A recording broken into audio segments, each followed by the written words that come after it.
It's called A Privileged Generation's African Revelation.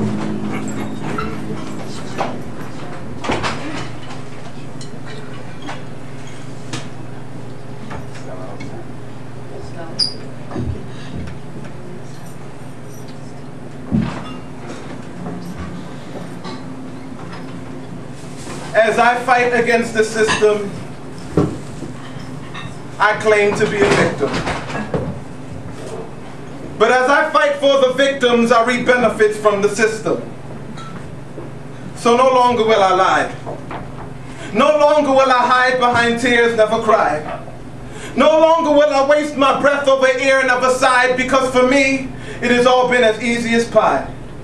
It's easy for me to raise my fist in the air and shout revolution because I've had it so good. I was raised on streets that barely qualify as a hood. In the land of the free where your forefathers stood, I can achieve greatness where my ancestors never could. But it's not all good. Because I don't just speak for me, myself and I also speak for you, you and you. And everything that I say is oh so true. When power earned by the many belongs to the few, I can't help but think it has something to do with my hue. We're ashamed to be black because we're so comfortable being blue. Now this may not best represent me, but again, I speak for you. All of you in this cultural melting pot of hostile stew. Because I know that deep in my heart that the sum of all parts always equals us. But how long must I get blamed for fighting for what is just? Too many people are struggling to get out of a bust. And when everything's going wrong, we cling to whatever seems right. Ghetto fabulous songs are tunnels leading to the dimmest of lights. I appreciate America's blessings, but I recognize its curse. I also recognize that life could be a lot worse.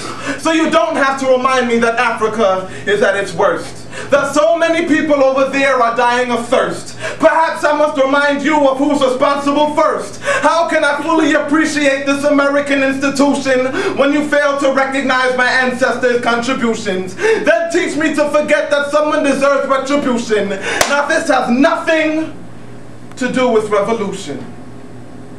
It's just common decency. And you are making this much harder than it really needs to be. I don't want you to change the world, I just want you to understand why it's so important that I remain an African. You cannot force my locks into one single strand. No longer will you grip my mind inside the palm of your hand. I am an African in America. I will be changed by no man. So do not tell this free African how an American patriot should behave. Because this free America was built on the back of an African slave. Ow!